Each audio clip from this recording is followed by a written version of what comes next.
ভবানী সহিতং নমামি ভবং ভবানী সহিতং নমামি ত্বমেব মাতা চ পিতা ত্বমেব ত্বমেব বন্ধু চ সখা ত্বমেব ত্বমেব বিদ্যা দ্রবিড়ং ত্বমেব ত্বমেব সর্বং মম দেব দেব ত্বমেব সর্বং মম দেব দেব ত্বমেব সর্বং মম দেব দেব।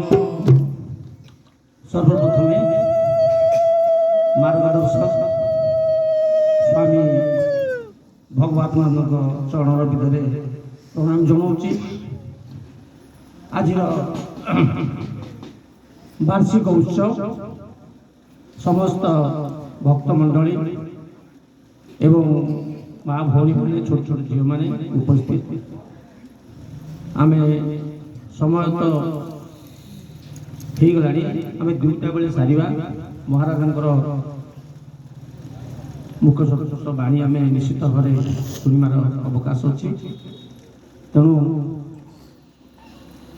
ସେବା କରୁଥିବା ଆମକୁ ନବଜୀବନ ଦେଉଥିବା ଡାକ୍ତର ମଣ୍ଡଳୀମାନଙ୍କୁ ମୁଁ ହାର୍ଦ୍ଦିକ ଶୁଭେଚ୍ଛା ଭଗବାନ ପାଖରେ ପ୍ରାର୍ଥନା କରୁଛି, ସେମାନେ ଦୀର୍ଘଜୀବୀ ହୁଅନ୍ତୁ। ତାଙ୍କ ପାଖରେ ଆମେ ଚିରଋଣୀ, ଆମକୁ ଏ ହସ୍ପିଟାଲଟିକୁ ବଞ୍ଚାଇ ରଖିଛନ୍ତି। ମୁଖ୍ୟ ସମସ୍ତେ ଜାଣିଛନ୍ତି ଯେ ସୂର୍ଯ୍ୟକାନ୍ତ ପଟ୍ଟନାୟକ ଡକ୍ଟର ଏଠି ଦେଲେ ହସ୍ପିଟାଲ ଆରମ୍ଭ କଲେ। ଯେଉଁ ଡକ୍ଟରମାନେ ଯେଉଁ ଡାକ୍ତରମାନଙ୍କର ବନ୍ଧୁମାନଙ୍କର ଏଠି ସହଯୋଗ ଅଛି, ସମସ୍ତେ ଆମକୁ ସହଯୋଗ କରିଛନ୍ତି।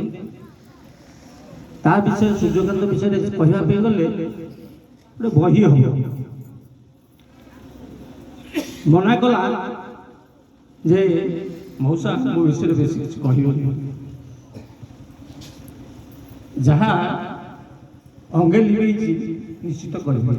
ଯେମିତି ଥାଏ କଥାରେ ଥାଏ, ପୂର୍ବ ପିତାମାତା ସୁକୃତରୁ ପୁତ୍ର ହୁଏ ସୁଖୀ, ଏଇଟା ଶାସ୍ତ୍ରରେ ଅଛି। ମୁଁ ବେଶୀ ସମୟ କହିବିନି, ସଭାପତି ଭାଷଣ ବହୁତ ଦୀର୍ଘ ହେଇଯିବ, ଲୋକ ବିରକ୍ତ ହେବେ। ସାମୁ ଆସିଲାଣି, ମହାରାଜଙ୍କୁ ଶୁଣିବା।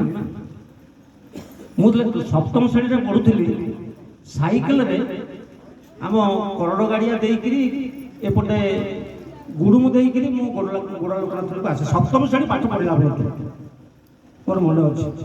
ପ୍ରତି ମାସରେ ମୁଁ ଆସେ, ଉପବାସ କରେ।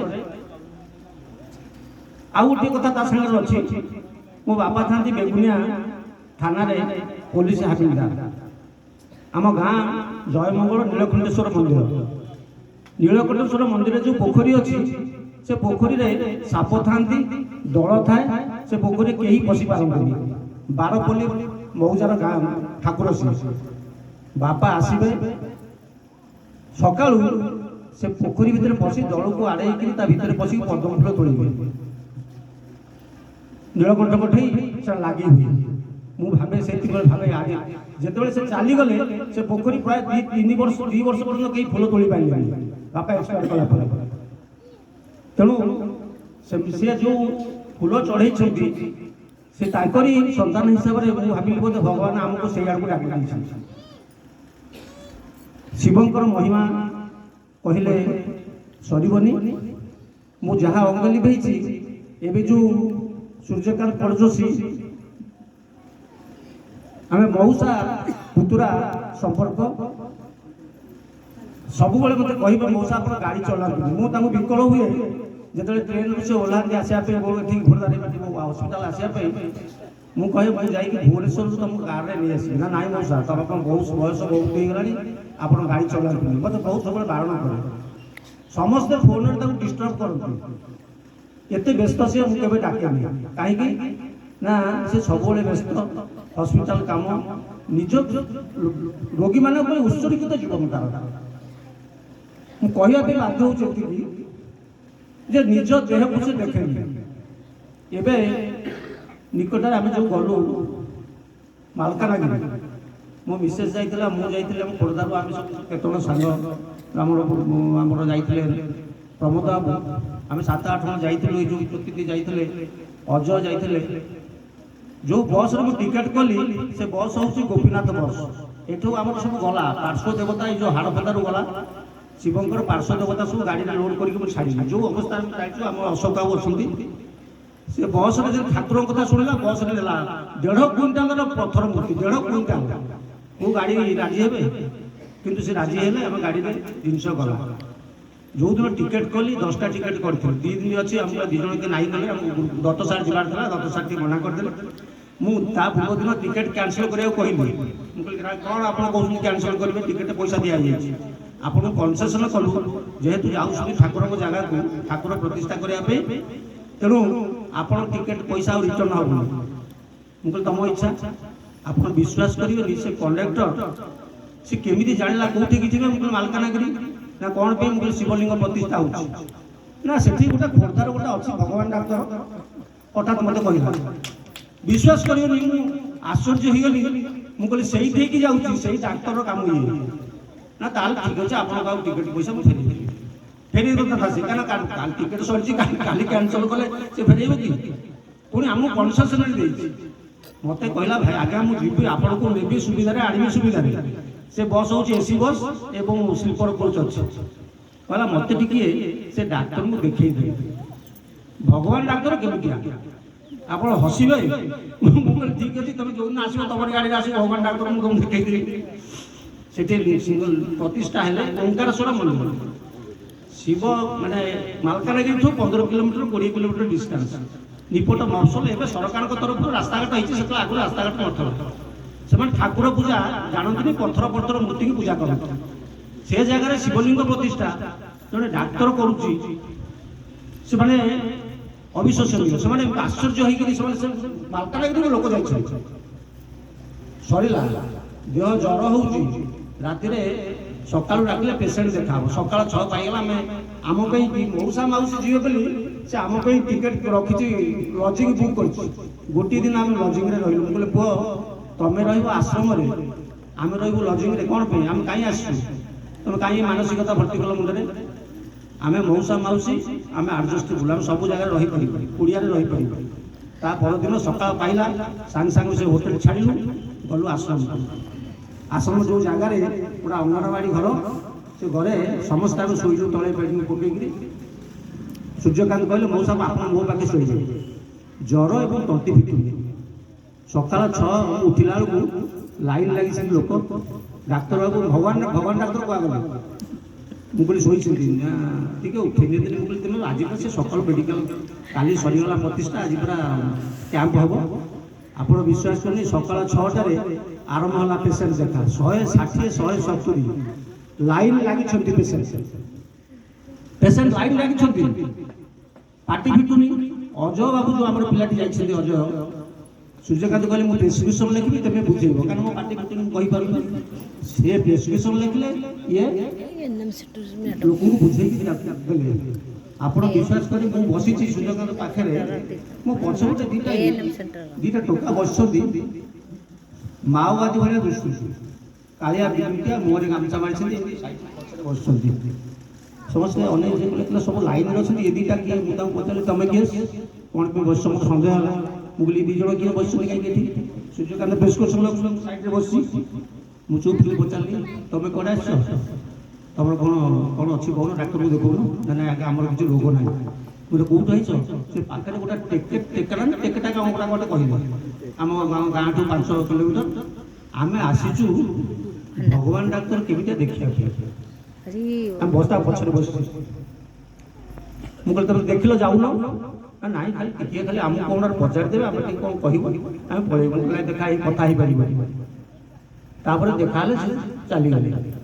ତାପରେ ଲୋକ ଦେଖା ସରିଲା, ସେଠୁ ବସ୍ ଅଛି 3ଟା ବେଳେ। ବସ୍ 3ଟା ବେଳେ ପେସେଣ୍ଟ ଦେଖା ହେଲେଣି 160। ଆହୁରି ପେସେଣ୍ଟ ଅଛନ୍ତି, ଡାକ୍ତର ଛାଡ଼ିବା ପାଇଁ ପ୍ରସ୍ତୁତ ନୁହଁ। ଆମେ ଜବରଦସ୍ତି କଲୁ, ବସ୍ ପଳେଇବ। ବହୁତ ଥର ସେ ବସ୍ ଫେଲେଇଛି, ବହୁତ ଥର ସେ ବସ୍ ଫେଲେଇଛନ୍ତି ପେସେଣ୍ଟ ମାନଙ୍କ ପାଇଁ। ଜୀବନ ମଣିଷ ପାଇଁ, ମଣିଷ କ'ଣ, ମଣିଷକୁ କେତେ ଭଲ ପାଉଥିବା ପିଲା ଡାକ୍ତର, ସିଏ ବିରଳ। ଆପଣ ବିଶ୍ୱାସ କରିବେନି, ନ ଦେଖିଲେ କିଏ ବିଶ୍ୱାସ କରିପାରିବେନି, କହିବେ ଏ ଗୋଟେ ନାଟକ ଭଳିଆ କଥା ହେଉଛି। ଆମେ ନିଜେ ଦେଖିଲୁ, ଅନୁଭବ କଲୁ। ବାଟରେ ଯେତେବେଳେ ଆସିଲୁ, 4 ଜାଗାରେ ଗାଡ଼ି କାର ଅଟକେଇଲେ। ସେଦିନ ଭାରତ ବନ୍ଦ, ସବୁ ବସ୍ ଅଛି। ବସ୍ ଷ୍ଟାଣ୍ଡ ଭିତରେ ବସିଲା, ଗୋଟାଏ ବସ୍ ସେ ବସ୍ ଛାଡ଼ିବ 3ଟା ବେଳକୁ। ଡାକ୍ତର ବାବୁ ଯାଇକି ଲାଗିଗଲେ, କାର୍ରେ ଆମେ ଗଲୁ, କାର୍ରେ ବସିଛନ୍ତି, ଲାଇନ୍ ଲାଗିଛନ୍ତି ପେସେଣ୍ଟ। କ'ଣ କରିବୁ, ଇଆଡ଼େ ଡାକ୍ତର ପେସେଣ୍ଟ ଦେଖିବେ, ଯିବେ କେତେବେଳେ, ଲାଇନ୍ କରାହେଲା, କାର୍ରେ ବସିକିରି ପ୍ରେସ୍କ୍ରିପସନ୍ ଡାକ୍ତର ବାବୁ ଲେଖିଲେ। ମୁଁ ଫଟୋ ସବୁ ଉଠେଇକି ଆଣିଛି, ଭାଇରାଲ ହେଇଛି। କାର୍ ଭିତରୁ ଓହ୍ଲେଇ ନାହାନ୍ତି, ଓହ୍ଲେଇଲେ ତ ବହୁତ ଫେରିଯିବେ। ସେଠି ଯେତେକ ବସ୍ ଥିଲେ, ପ୍ରାୟ 20-30ଟା ବସ୍, ସମସ୍ତେ ଦୌଡ଼ିକି ଆସିଲେ, ଗୋଟେ ଭଗବାନ ଡାକ୍ତର କିଏ ଆଇଛି ତାକୁ ଟିକେ ଦେଖିବା। ଆମ ଯେଉଁ କଣ୍ଡକ୍ଟର ଯିଏ, ସିଏ ସେ ବସ୍ରେ, ଆମେ ସେ ବସ୍ରେ ଆସିବୁ, ସିଏ କାନ୍ଧରେ ଲଗେଇଛି ସୁନା ନୋଳି ଲଗେଇଛି କାନ୍ଧରେ, ବୁଝିଲେ। ମୋତେ ମୁଁ କହିଲି ଭଗବାନ ଡାକ୍ତର ଦେଖିବ, ଆସ। ସେ ସବୁ କଣ୍ଡକ୍ଟର ସମସ୍ତେ ପଳେଇ ଆସିଲି। ଡକ୍ଟର ସେ କହିଲା, କଣ୍ଡକ୍ଟର କହିଲା, ତମେ କହୁଥିଲ ପରେ ଦେଖିବା ପାଇଁ ଭଗବାନ ଡାକ୍ତରକୁ, ଆସ। ମୁଁ ଯାଇ ଦେଖେଇଥିଲି, ସେ ଛିଡ଼ାଇକି କଲେ ଏଇ ଭଗବାନ ଡାକ୍ତର, ଏମିତି କ'ଣ ହେଇଛନ୍ତି, ଇଏ ଏମିତି କ'ଣ ଗଞ୍ଜି ପିନ୍ଧିଛନ୍ତି, ଏମିତିଆ କ'ଣ ଆପଣ ଭଗବାନ ଡାକ୍ତର? ମୁଁ କହିଲି ତମରି ଭଳିଆ ସୁନା ନୋଳି ଲଗେଇଥାନ୍ତା ଇଏ ନା କ'ଣ? ହସିଲା, ସମସ୍ତେ ଦେଖିଲେ, ଗଲେ, ବସ୍ ଆସିଲା, ସମସ୍ତେ ଗଲେ। ଏଇ ଯେଉଁ ଅନୁଭବର କଥା, ସେଠି ଯେଉଁ ପୂଜା, ଆଦିବାସୀ ଲୋକମାନେ ଏତେ ସରଳ, ଏତେ ନିରୀହ। ସଭା ଆରମ୍ଭ ହେଲା, ସଭାରେ ମୋତେ ସୂର୍ଯ୍ୟକାନ୍ତ କହିଲେ, ମଉସା ସେଠି ଯେଉଁ କ୍ୟାମ୍ପ ସରିଲା ପରେ ସଭା ପରେ ସଂକୀର୍ତ୍ତନ ହେଲା। ସଂକୀର୍ତ୍ତନ ସରିଲା ପରେ ସୂର୍ଯ୍ୟକାନ୍ତ ତାଙ୍କ କର୍ମକର୍ତ୍ତାଙ୍କୁ କହିଲେ, ମଉସା କହିବେ, ମୁଁ କିଛି କହିପାରିବି ନାହିଁ। ମୋତେ କହିବାକୁ ଟିକେ ସୁଯୋଗ ଦେଲେ, ମୁଁ 2-3 ମିନିଟ୍ 5 ମିନିଟ୍ରେ ସର୍ଟକଟ୍ରେ ସବୁ କଥା କହିଲି। ପୂଜା କଲେ, ଆମ ଗୋଡ଼ ହାତ ପାଦୁକ ପାଣି ଢାଳିକି ସମସ୍ତଙ୍କୁ ପୂଜା କଲେ।